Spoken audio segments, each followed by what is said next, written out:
We are live. Welcome, everybody. How exciting on this Thursday in December 2022, which is insane. I do not understand how we're already here, but we are, and it is exciting though. But I just want to welcome everyone to today's Travefy Academy webinar. I am so thrilled to have this amazing panel of industry experts with us today. And again, I can't believe we're here at the end of the year panel, but here we are. So this is super exciting. You know, we're already seeing the boom of travel from the past couple years, and 2023 is going to be massive. I mean, everyone knows it. Everyone's so busy right now, even like it's so crazy. So it's perfect timing. Can't wait to have this conversation today. And I'm going to introduce our each of our panelists in just a minute. But if you're new to Travefy Academy, I'm Stephanie Grice and from Travefy.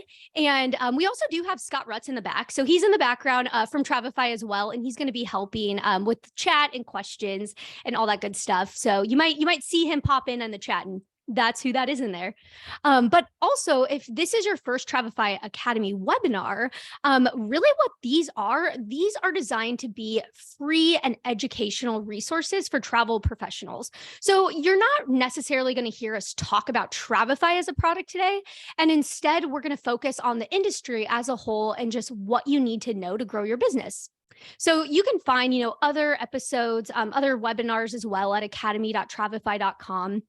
And then this webinar in particular is also being recorded. So if you want to send it to someone after this, you probably will. You'll probably want to share it with other colleagues because it'll be really important information. It will be available at academy.travefy.com. And I'm actually also going to convert it into a podcast at the end of the day. So if you like to listen on the go, you want to go for a walk this evening, you can listen to it then too. So be perfect, very accessible. And then of course too, with Q&A, we hope to get to Q&A today, but we'll see how long the conversation goes. I know some of you already asked questions ahead of time in your registration, so I made sure to capture those, but feel free to still put questions in that Q&A panel in Zoom or that chat, and then we can hopefully get those and ask our panelists those questions today as well. Okay, so all of the housekeeping done. So now I want to introduce our panelists today. So to introduce all of them, first up, we have Gregory Luciani, who is president and CEO at TravelOnly. So welcome. I'd like to say our Canadian friend today on here, which is great. We also have Eben Peck, who's executive vice president of advocacy at American Society of Travel Advisors, or as we like to say, ASTA. So very exciting. And then we also have Lori Speers, who is hello. And we also have Lori Speers, owner and CEO of Levarte Travel here today. And then we have Emma Weissmann, who's managing editor at TravelAge West. So welcome all of you. And thank you so much for taking time out of your super busy. I know it's crazy. So we really thank you for being here today. So excited to have you on and hear all your expertise in here. So thanks, Steph. Yeah, this is here. I know I'm telling you, I've been so excited for this panel.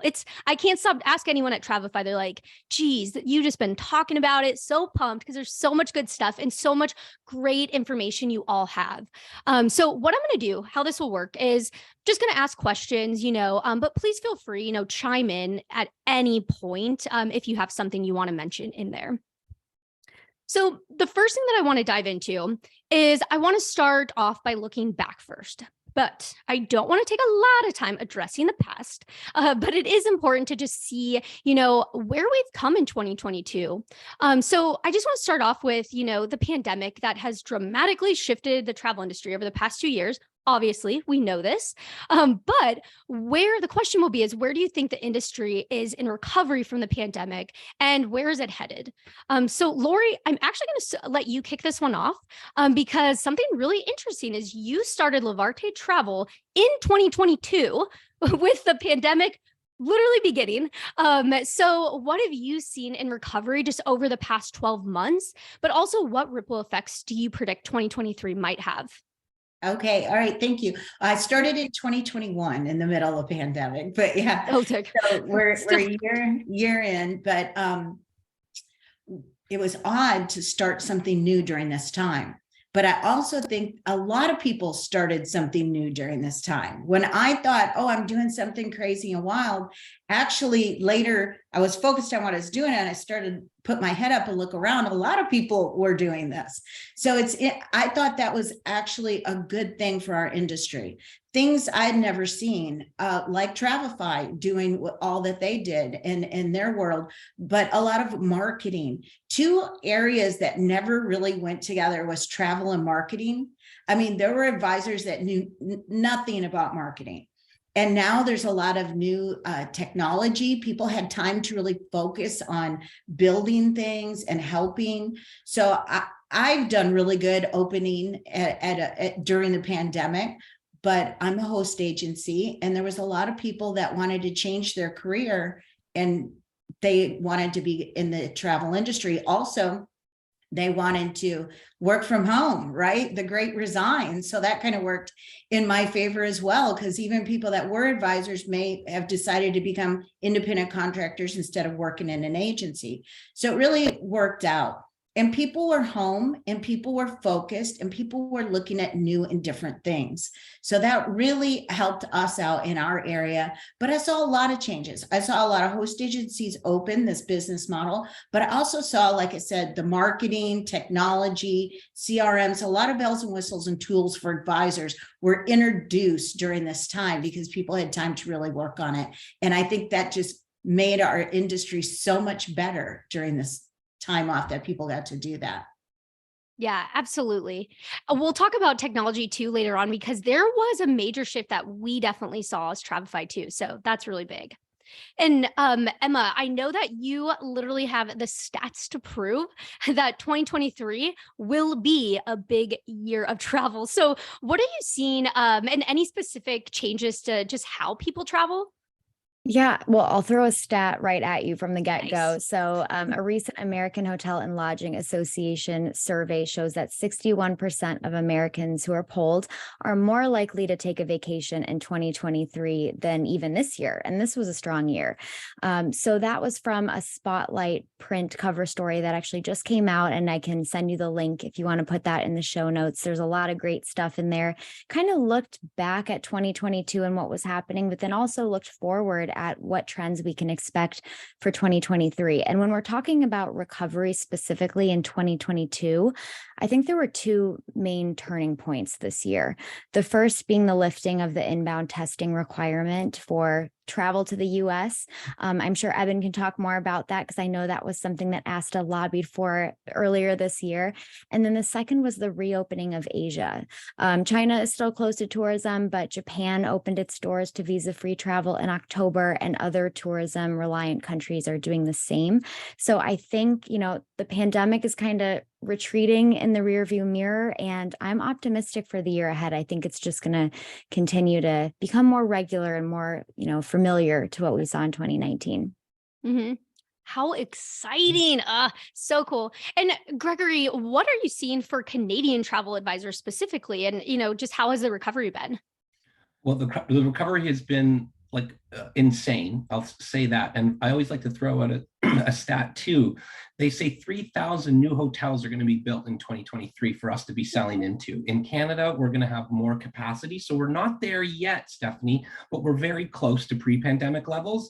It really started back in April for us. And then we've seen a wave all the way up till even today. There's been no slowdown. There's been no let up. The real challenge for us in Canada is the service level we're getting from our suppliers. So the challenge today really isn't the client side, because people are spending the money and the pent-up demand is insane. It's that our suppliers aren't able to staff up quick enough to be able to provide us the service level that's required in order for us to do our businesses effectively. Yes. So it's like a double-edged sword there. Things have come back so quickly, so fast, that our suppliers, who truly are the ones who take all the risk, have all the ground handling, the ones who get people from point A to B to make us look good, right now is a really challenging time for us. And some of my top producers, our struggle now isn't the client side or how much they want to spend, because they want to spend, and they want to spend more than they've ever have before. The challenge is now on the supplier side and scaling up and getting the staffing levels to a point where they can accommodate this surge demand. Mm-hmm. Yes, I agree. I agree with that. And I think we might be slightly ahead of you here in the US.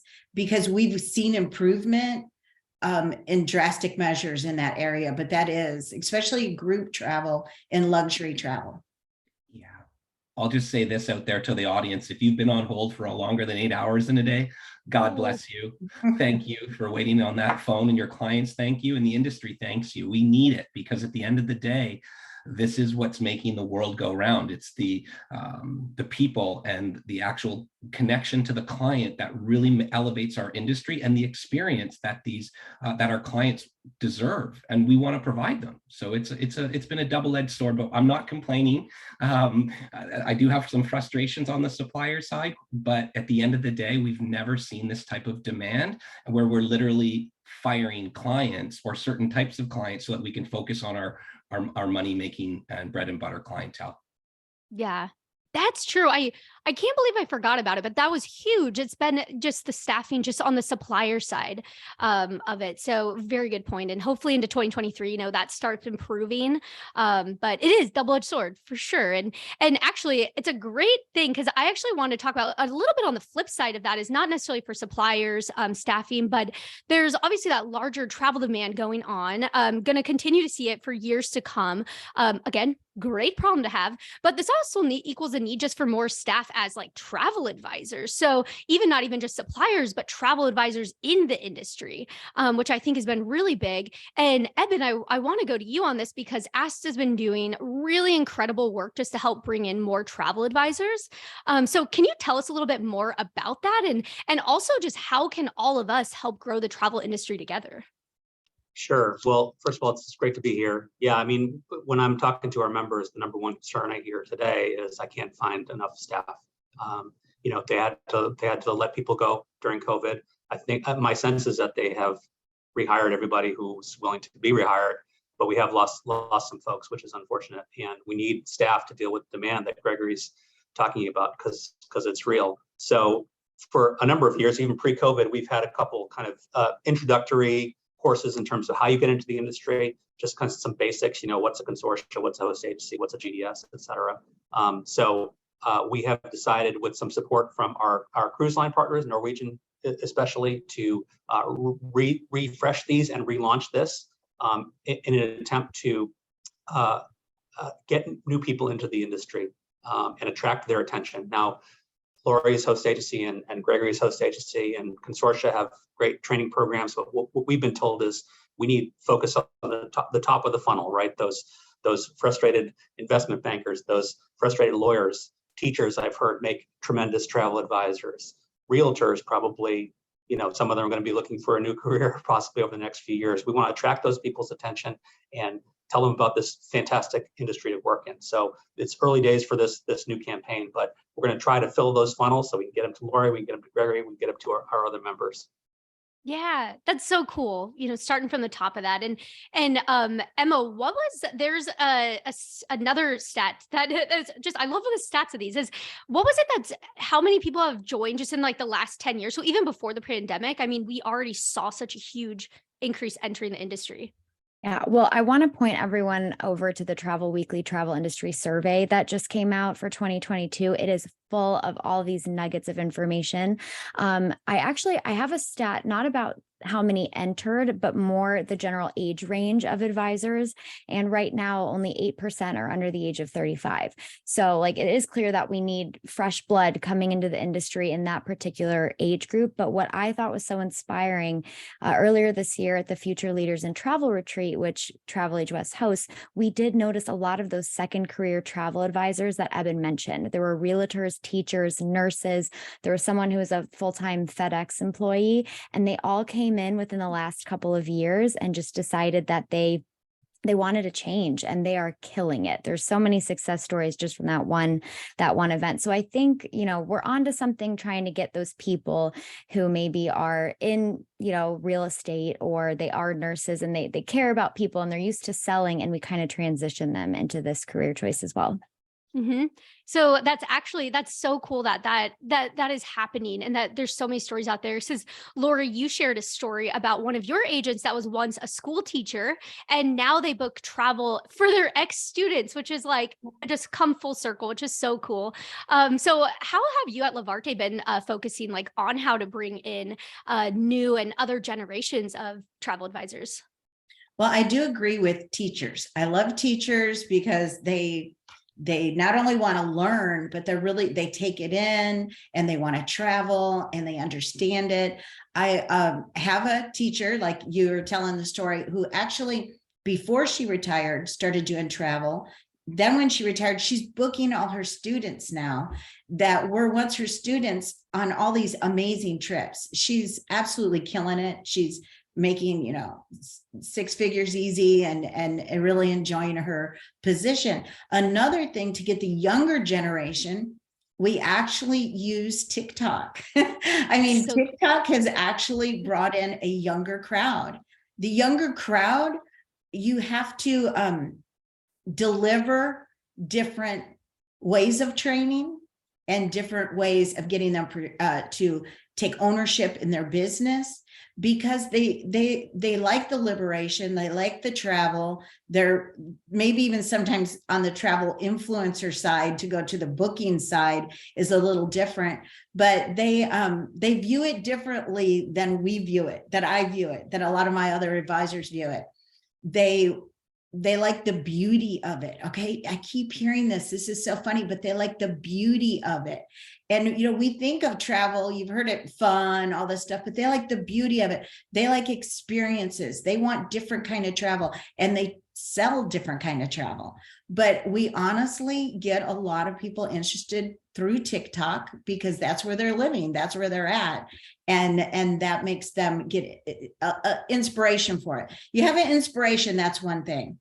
But to get someone that'll go through the course, we actually partner with the Travel Institute for our training too.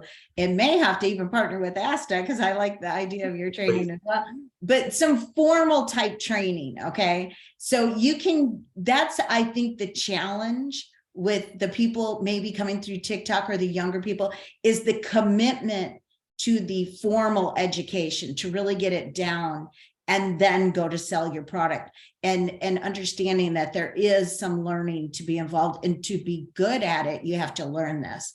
But those that do it are sharp and just go with so much excitement.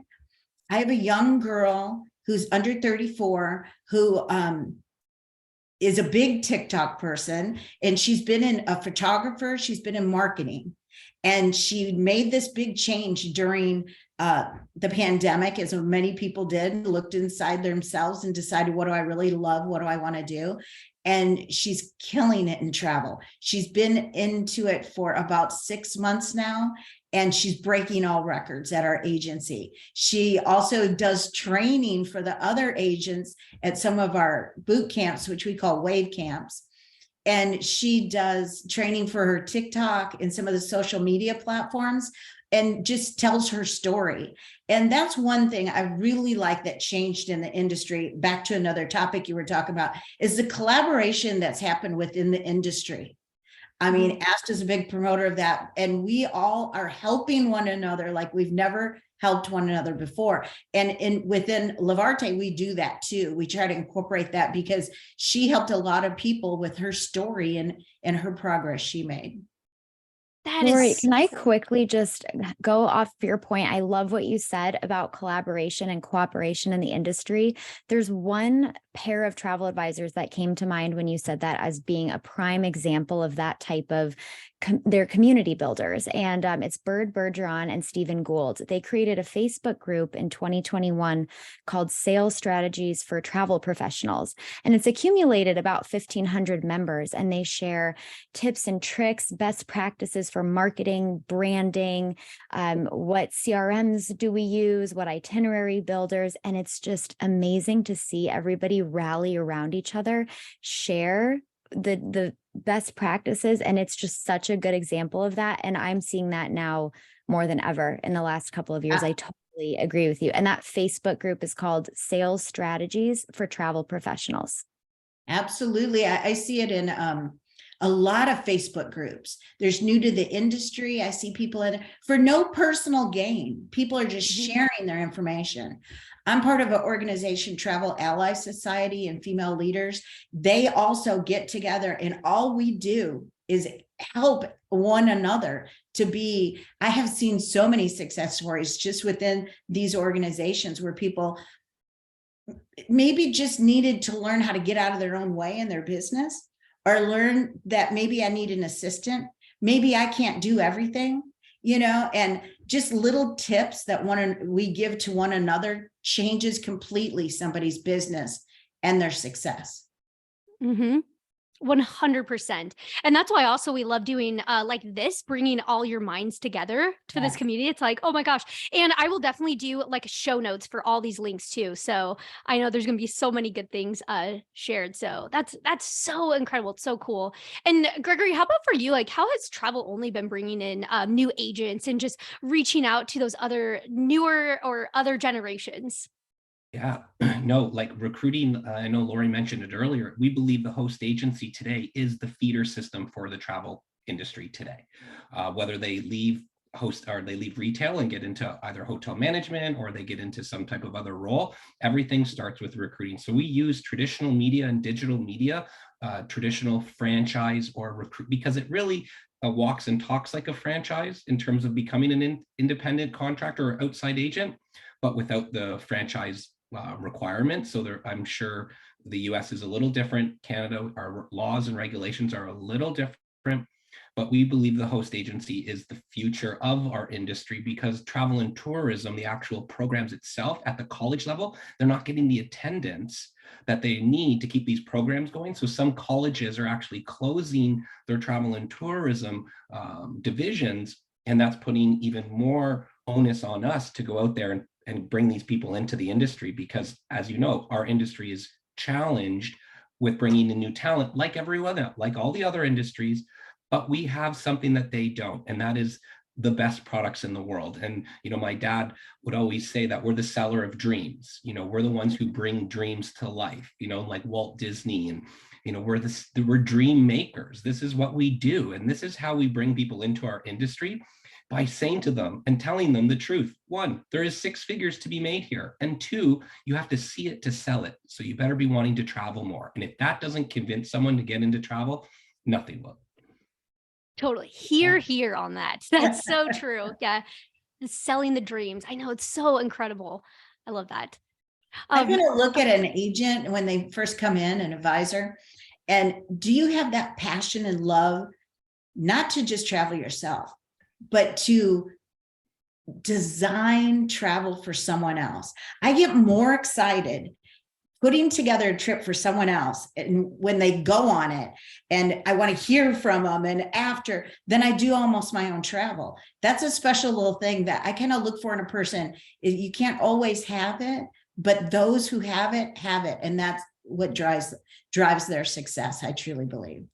And I'll just add to that, Lori, and about collaboration and competition. And we have, hundreds of associates within our network, but we don't look at each other, and we hope they don't look at each other like competition, because the passion that you have, and that you, when your clients meet you and see you and you're talking to them and they feel that passion, they're never going to go to another travel agent.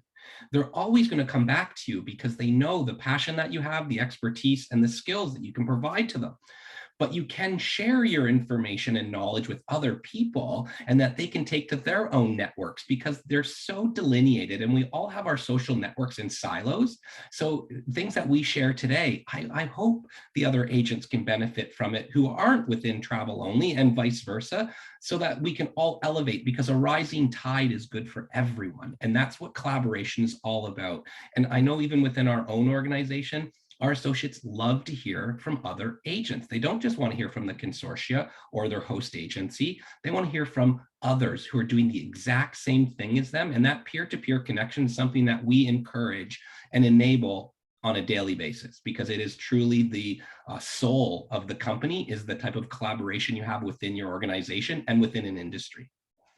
Gregory, on that note too, I talk to travel advisors almost on a daily basis for articles that I'm writing. And I can only think of one instance where I reached out to a travel advisor asking them to provide some guidance for other travel advisors who are looking to get into the similar niche that she was in. And she was the only one who said, well, I don't want other travel advisors to do what I'm doing because then people won't come to me. And it just shocked me. I was like, this is such a scarcity mindset. Like, it's just the wrong way to look at it. There's enough to go around, but I'm happy to say I've been doing this almost 8 years. And that's the only example I've ever had where I've reached out to someone for an article and they didn't want to contribute and they didn't want to help others. It's definitely the minority there. Mhm. Can I just add too, it sounds like there's enough clients to go around right now. Oh, yeah. And this collaboration is also important. And this happens at ASTA too. In fact, we have a Facebook group just for our members where we do some of this sort of collaboration.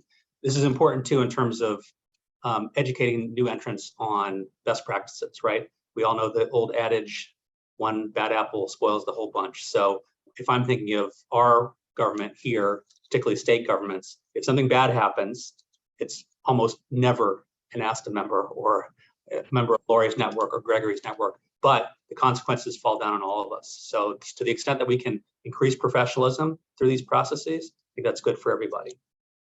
Absolutely. I totally agree. And I like the collaboration that has grown during the pandemic. And that mindset has changed. So you don't have customer or you don't call to interview somebody. And because I've been around a long time in the industry, and I remember it used to be, don't tell anybody your secret sauce, where now I'm like, you want to see my secret sauce? Let me show you what I do. You know, I want to share it. I want to, I, in my organization of friends and people that I know, they might say, well, I'm thinking about adding some ICs. And I'm like, well, let me show you my back office. Let me show you what I do for my ICs. You know, we want to show that. But not only collaboration within our industry, I talked a little bit about this with you, Stephanie, about collaboration towards our customers too, is a big change in since the pandemic, I feel like. Instead of being an order taker, really collaborating with your clients is the new big thing, and the thing that's going to keep you secure with your clients. It's not a new big thing. It's almost what you have to do now, because the lack of customer service in the world right now, you can have such a competitive edge by just collaborating with your clients. We have this wheel that we train on, that you go through different phases with them. And don't just go straight to order taking, but really embrace them. Yes, they went to the internet and looked up some things. Say, let's look at that together that you looked at. Embrace that they're getting involved in their own travel, collaborate with them, and make that part of their journey with you, because it's not going away. That's what they're going to do to get to what their goal is for their trip. Mm-hmm. My favorite part of that collaboration wheel that we do for our advisors with each client is, my favorite part is the anticipation phase, because this is a phase of your trip, all your clients' trips, that they're the most emotional, that you can connect with them more than any other phase. It's the anticipation of the trip. That's when you're going to buy new clothes, your girls getting your hair done, getting your nails done, getting the kids all ready, whatever they're doing. If you contact your client during that time and say, I saw Macy's has luggage on sale, that's collaborating with them on another level during an emotional time for them, that just takes your relationship to a much stronger level. And that's what I believe advisors after the pandemic really need to hone in on, practicing that type of travel making, dream making, but making reservations for them. It's not just a reservation, it's more of a collaboration. Mm-hmm. And it's just a big thing. I think that's going to really make a difference for 2023. Yeah. When we were talking about that, it makes so much sense, because just like we were talking about collaboration within the industry, but there's also this such desire for collaboration just with humans. Like we just want, and we're traveling again, like life is getting back, and to have that into 2023, to make those little moves that other people haven't thought about doing, or they didn't do that before, so they haven't thought about doing it now. I love that. I think that's really cool. It's such a great idea. But one thing too that I wanted to touch on, I saw a question come in about this too, is one thing when just taking a little bit back when we were talking about just like adding new people into the industry. So especially for, like adding independent contractors, I know that there's been a lot of talk just on legislation chatter, at least in the United States, in regards to bringing in those independent contractors. So, Eben, since we had you here today, because I know this has been brought up a few times in previous conversations, and can you just share what's the current or proposed U.S. legislation that you're watching for, and what changes could affect the model for IC agencies? Sure. So there's been independent contracting or independent advisors in our industry for decades, right? And as far as I can tell, it's working very well for all parties involved. There are very few complaints. And if people really want to be an employee, depending on what the host agency setup is, they can do that, is my sense. So that's the good news. The bad news is that we're getting caught up in these kind of larger fights, mostly about Uber and Lyft, to be very honest with you. So unions who would represent them want to represent them, and they can't do that when they're ICs. They can only do that when they're employees. So this was what was behind the bill in California in 2019, which effectively, if you look at it, would have outlawed independent contracting in our industry. And at great expense and great effort, thankfully, working with our folks on the ground there, we were able to get an exemption for travel agencies in that bill, AB5, the ABC test. So that's good news, but this is going to keep percolating around at the federal level. It's one of those issues that flips and flops depending on who's in the White House. So we have a Democrat in the White House now. That means the U.S. Department of Labor is a little less friendly to independent contractors, and they're putting out a rule to that effect. Nothing radical like California was trying to do, but landscape shifted a little bit in our disfavor. But I think the good news is that even with what they're proposing, if you do some longstanding best practices that I know Lori does and I know Gregory does with their ICs, there's ways to do it and not have to worry. Mm-hmm. Yeah, that was just one thing I know that people have. So I guess we'll just watch ASTA, pay attention to what's going on. But and if I should say too, if you're an ASTA member, and I hope each and every one of the people watching is, we will send you lots of information about this. And if something's really urgent, like it was in California in 2019, you will hear from us early and often, and we will facilitate you getting involved. Mm-hmm. That's perfect. Awesome. And there are rules with ICs, there are do's and don'ts, and you can find those a lot of places. You can find them in ASTA. You can hire a travel lawyer. They're not very expensive. ASTA even has some recommendations. They're not expensive, but you want to make sure you're doing it right. And that's very important because it is kind of an attractive business model. Even if you're not only host, just even a regular agency having ICs, you still want to follow the laws. So reach out to our advocacy people that we have in place to get help with that. Mm-hmm.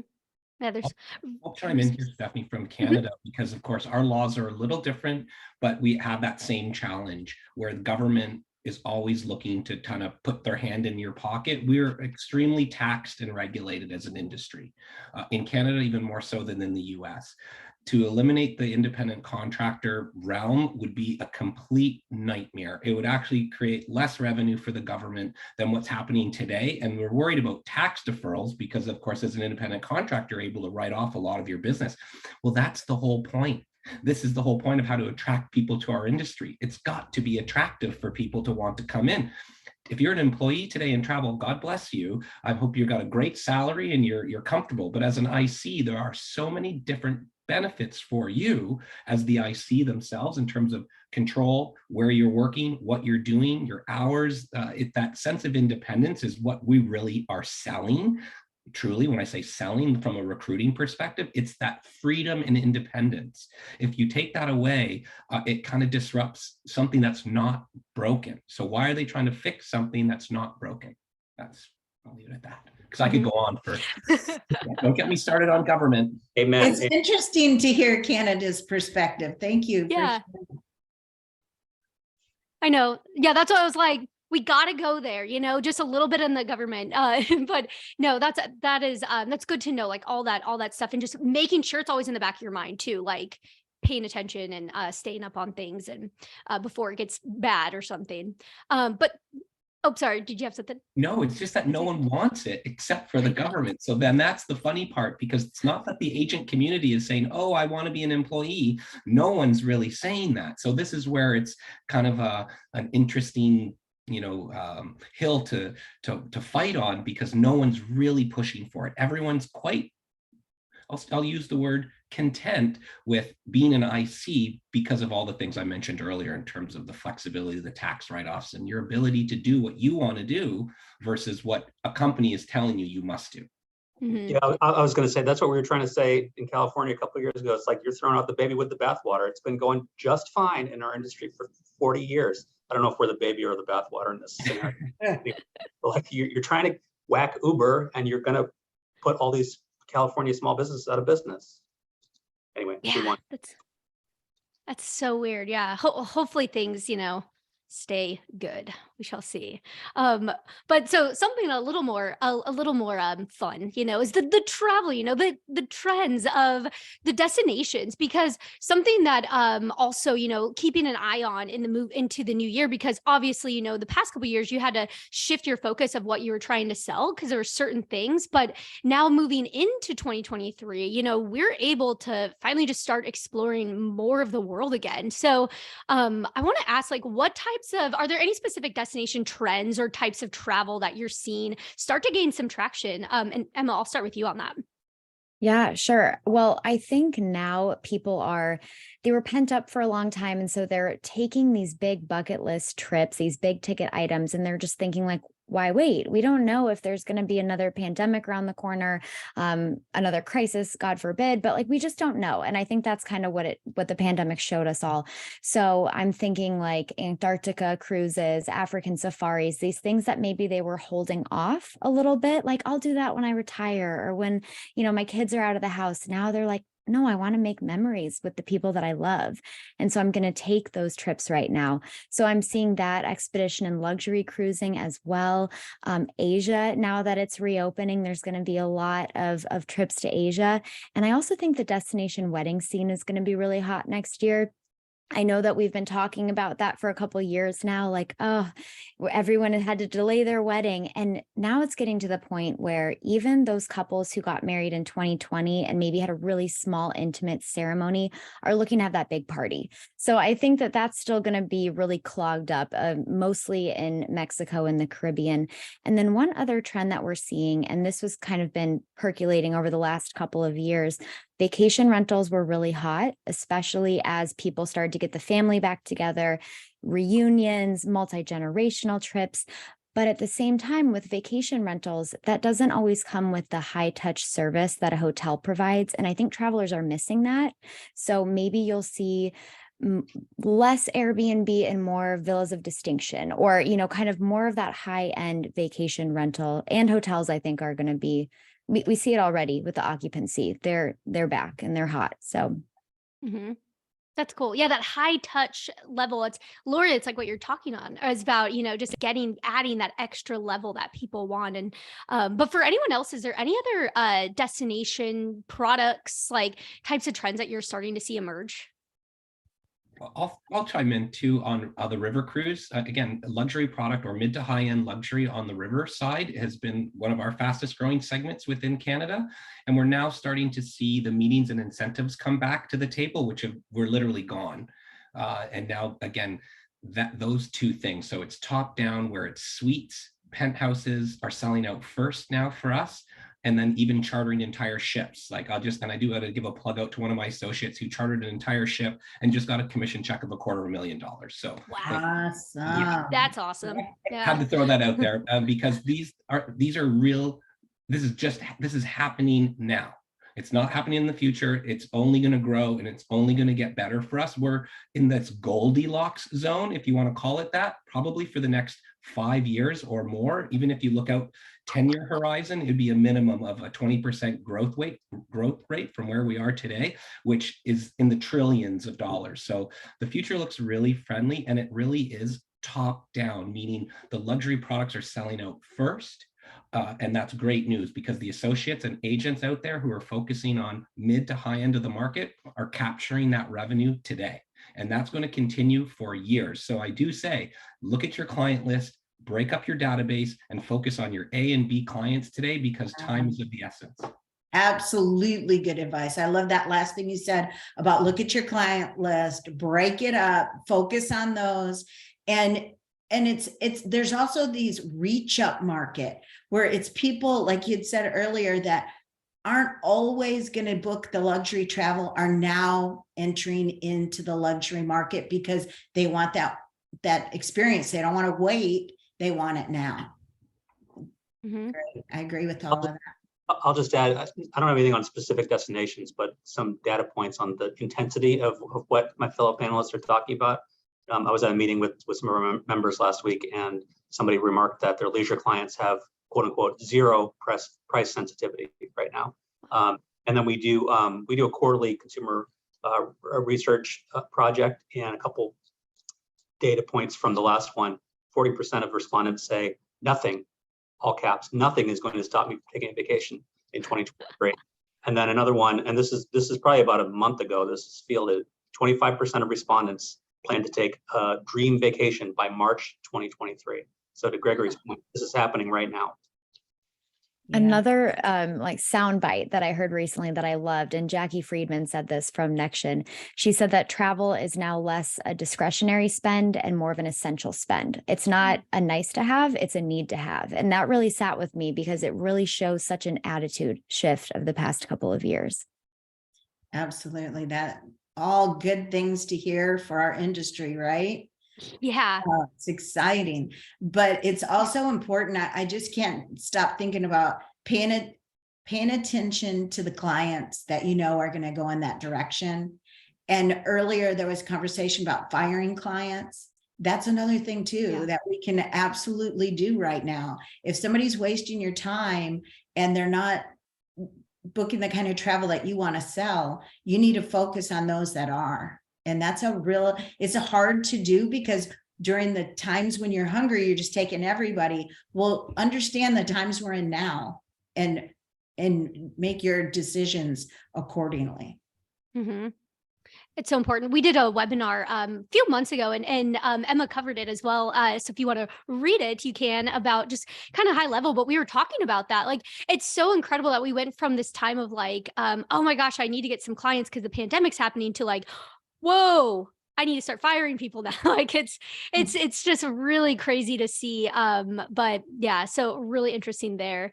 So speaking of that webinar stuff, one of the things in it, Jennifer Jacobs said, she stops clients that she doesn't want before they even get into the door. It's the way that she's put her entire intake form together. So at the inquiry stage, she's already weeding people out and they have the option to kind of self-select out of the process. I think that's so much easier than talking to a client, spending hours with them, working on, quotes and itineraries, and then realizing that you're going to have that difficult conversation and let them go. Try to organize your model in a way where like they can't even get through the threshold.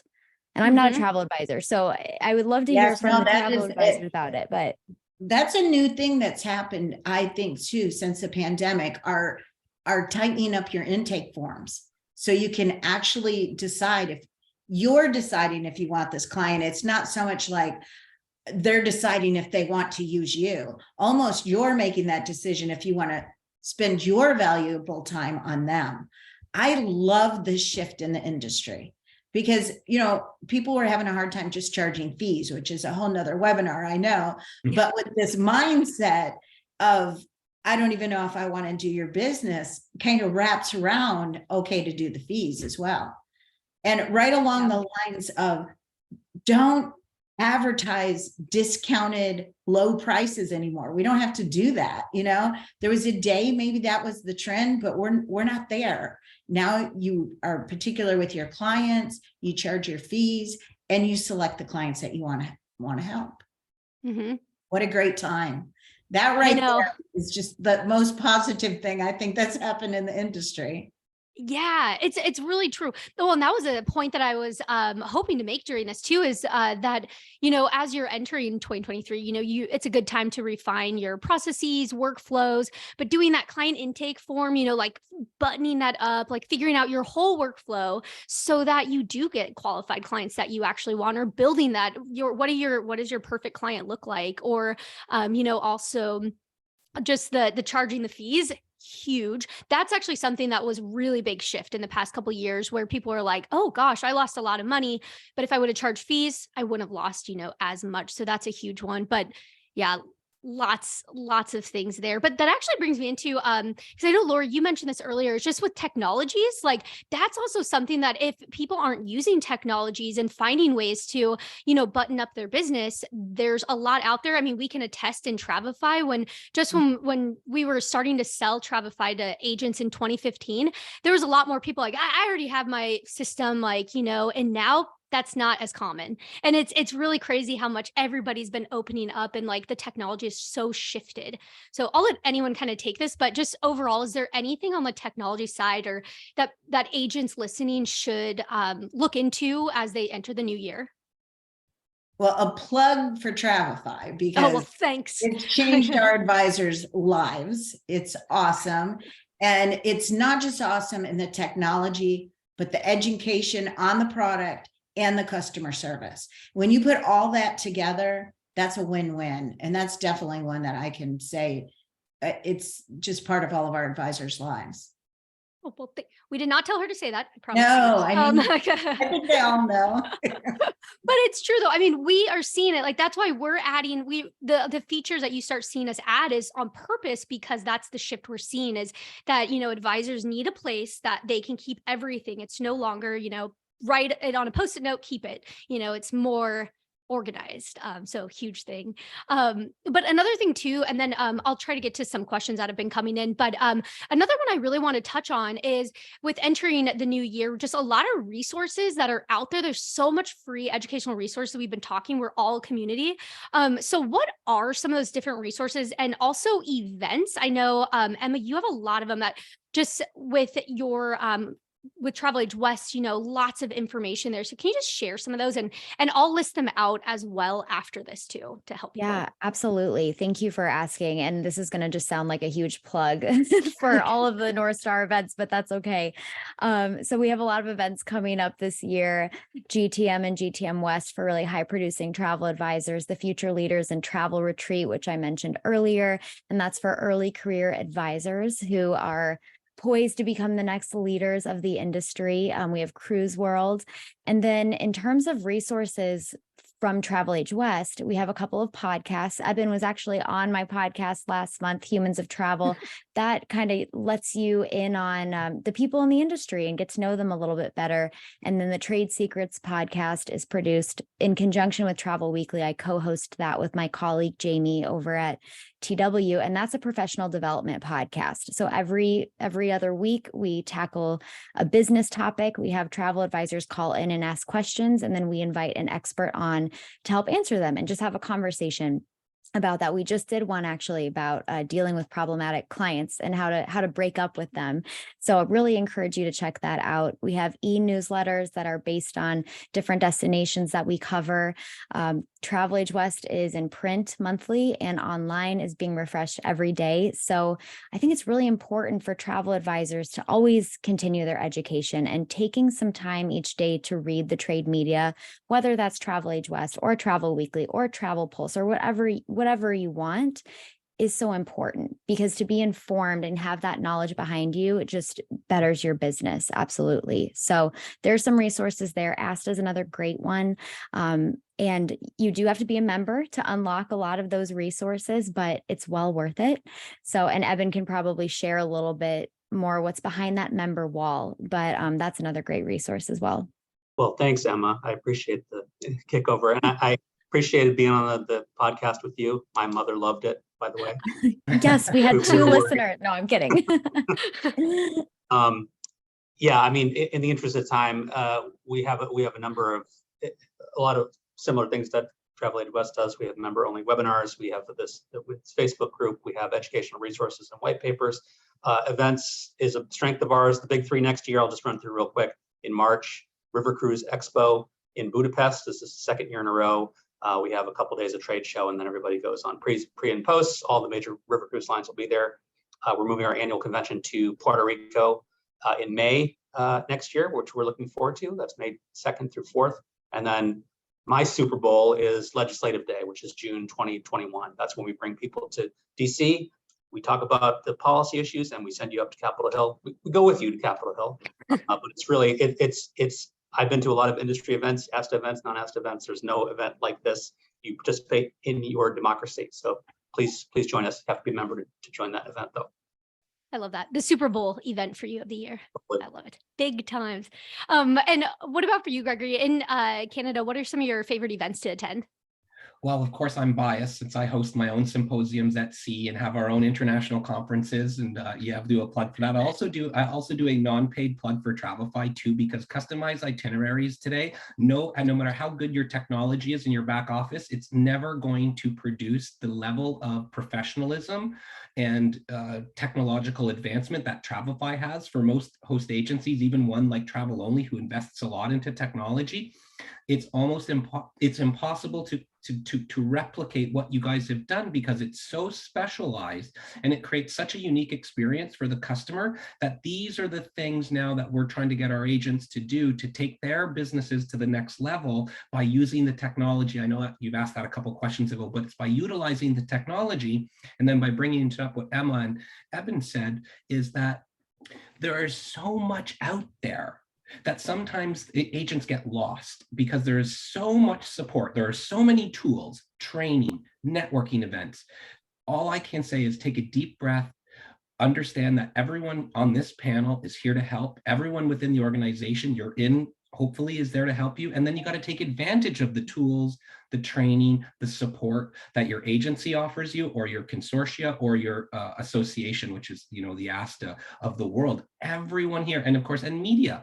Our media partners are helping put events together, because it's in everyone's best interest to, again, rise everyone's knowledge base up. So that's kind of, I'll leave you with that, where it's like, take advantage of the tools. Companies spend millions of dollars on training, marketing, and support for you.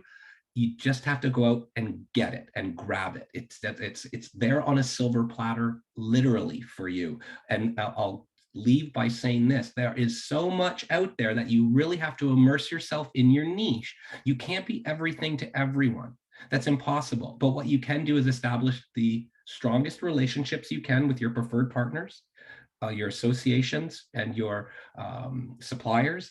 That's where you need to focus your time on. It's the immersion within your niche, because what that does is establishes the confidence level that you need to be able to take that $100,000 March break trip to your client and tell them that's the price without batting an eye and asking for payment.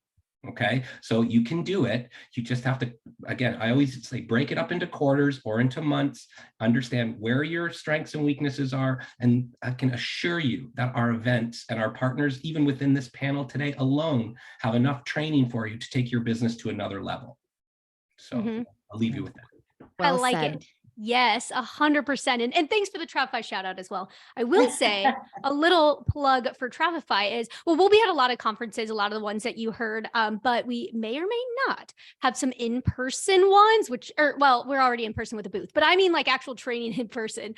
So stay tuned on that. It might be a big year for 2023 in Travify. But again, though, so much resources. That's the coolest thing. Events alone, there's so many events alone. I mean, yeah, you almost, and I like what Gregory said, you have to make a decision. And I love all of them that Emma said, and I've attended all of them, and I attend all of them. ASTA said it. So I travel too much. And then you have to say which ones are important. And that's why going with your niche for an agent is good.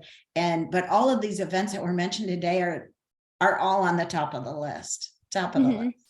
Yeah. So definitely attend those. It's really big. But I know we have 6 minutes left here, and I really want to try to get to a couple questions that people have asked during. So let's see how far we get. We'll see. But the first one, so Eben, this is for you. So Jennifer asked, are you hearing any serious discussions to require professional certification to be a travel advisor in the US, rather than certifications being optional training? Hey, Jennifer. I haven't. There's a bunch of different levels here. There's no true licensing regime in the U.S.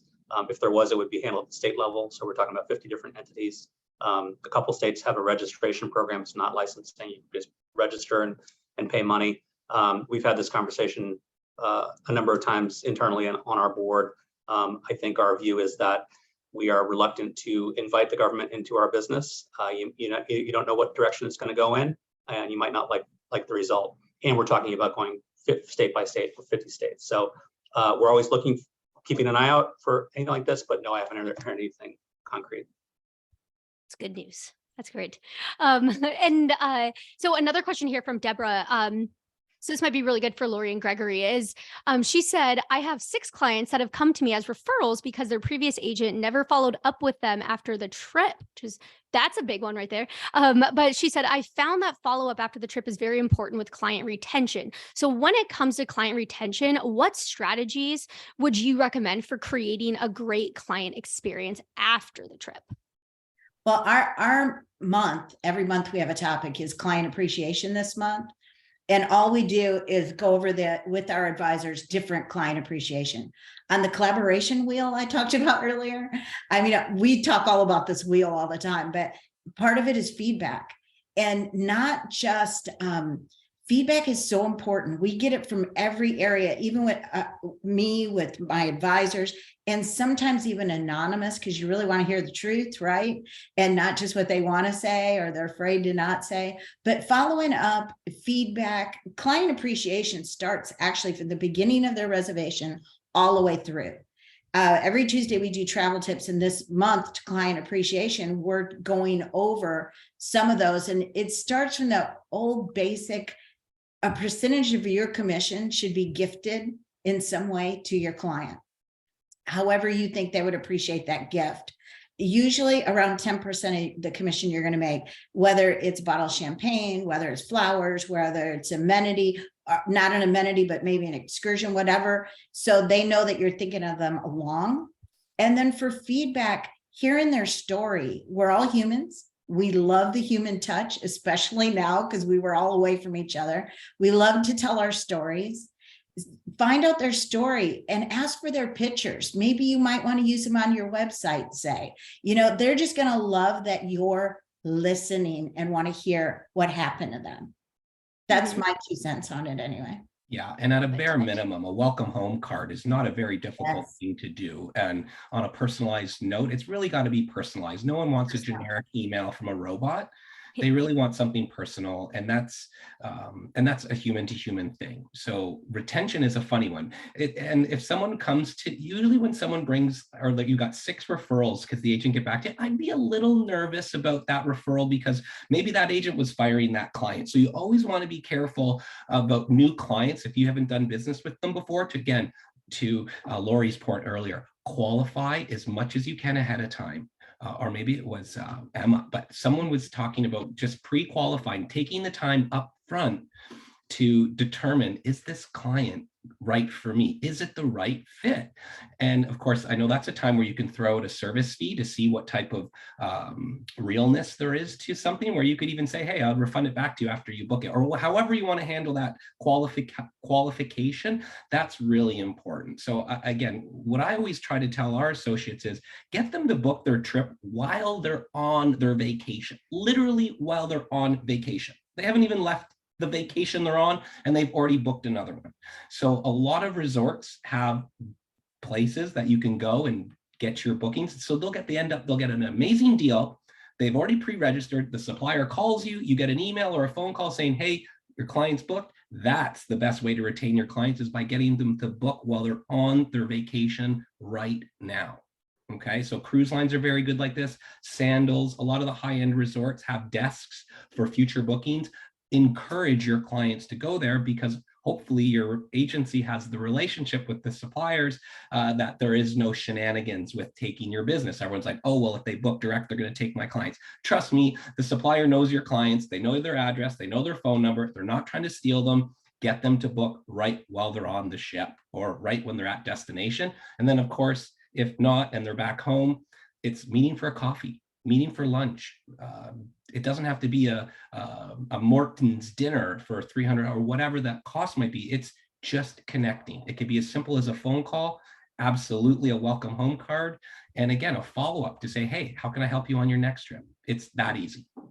I love that. It's just that touch, that extra touch. I love it so much. Well, we just hit the time, but I really want to ask one more thing really quick, is if each of you could say in one sentence or less, what are you most excited for in either for your own business or your company or for the industry itself for 2023? And I'll let anyone take it away. I'll start. My hope is for 2023 increased awareness of the travel advisor profession as a viable and lucrative career choice and new travel advisors. Love that. Amen. Yeah. We love that. I know. I feel like everyone agrees. Yeah. That's a big one. That is a big one. And I'm excited that we kind of have control over our clients right now, and we don't have to advertise discounted. We really get to do what we really love to do, and we get to create dreams, and we get to do it in a way because price for a lot of people isn't a big option right now. So it makes it a lot more fun in our industry to do those types of trips. And I'll say too, I'm pretty excited about the amount of revenue being generated out there today. I must say people are a lot happier when there's money in their pockets, and because money is literally falling from the sky right now, I just pray that everything stays and remains as is, and that the horrors of the last 2 years are behind us, and that we literally have full steam ahead and the Goldilocks zone for the next decade out. I'll say growth and execution. So growth for our members' businesses, and by extension, growth for ASTA, and then execution. If I think about my year ahead, we have ambitious plans on the event side, on the advocacy side, executing on those plans, and really just getting back to something that feels like normal. Yeah. Yes. Another amen to that. This is so exciting. And I just want to thank you all again. This is so awesome. Very excited for the next year ahead, and a great time as well before that year hits. We still have a few more weeks left, is just to, get to those resources, plan out your 2023. Like, what do you need to change? So thank you for providing all those resources with us and joining us here today. And I guess everyone have a great rest of the year. Happy holidays, and we'll see you again in 2023. And thank you so much again to our panelists. Thank you. Good. Thank you. Yeah. See you, everyone.